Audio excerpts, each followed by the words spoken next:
How do you know you've influenced someone? Their behavior changes. But how do you change someone's behavior? When I first started coaching over a decade ago, I was so focused on changing my clients' behavior. Then I realized that as soon as they left the sessions, they'd go straight back to doing what they were doing before. Why? Because I hadn't shifted what really mattered. You see, it's like a tree. A person's behavior is like the leaves of the tree, obvious and easy to see. However, to influence a person's behaviors, you need to understand their attitudes to their behaviors or how they feel about their behaviors. Their attitudes are like the branches of the tree, still visible, but not as obvious as the leaves themselves. How do you then influence their attitudes?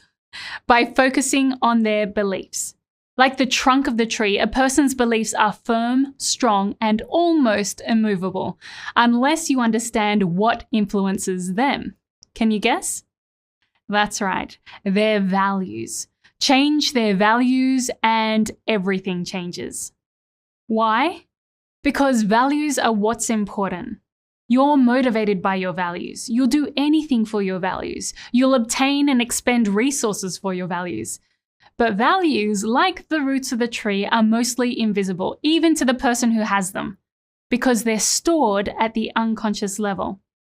Sociologist Maurice Massey identified 3 distinct periods during which our values are developed. The imprint period, up to the age of 7, which we are most interested in. I'll get to that in a moment. The modeling period between the ages of 8 and 13, where we copy others and decide what we like and what we don't like.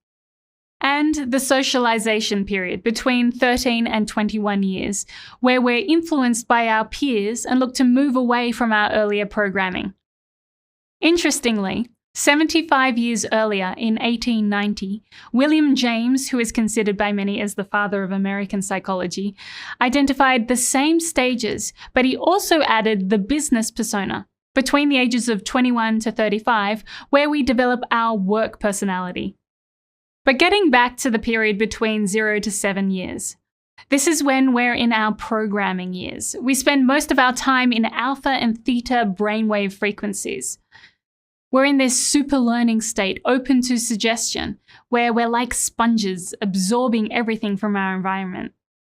During this period, we're programmed by our parents, caregivers, siblings, and immediate community. This is where we formulate our values. They remain at an unconscious level, and yet they inform every decision we make, the goals we set, and our ability to achieve them.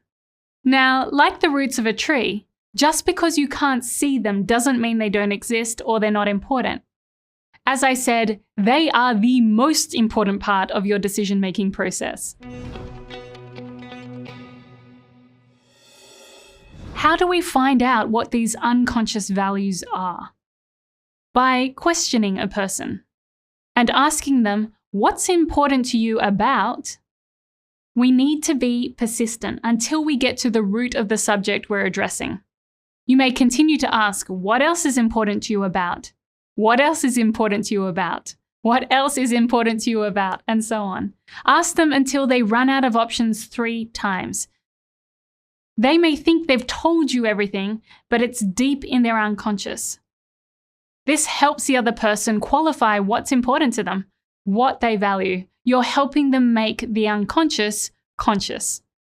So number 1, find out what their values are. Number 2, find out what order they're in, from most important to least important. And number 3, find out what those values mean. For example, if you are talking to someone, they say they want something quickly, that could mean an hour, a day, a week, within the month. Who knows? You need to find out what they mean by quickly. When you understand what they value, you can make them an offer which fits their criteria. They'll then feel safe to accept your proposal. If they don't accept it or the response is not what you're after, you haven't understood their values well enough. Go back to questioning them and monitor their behavior.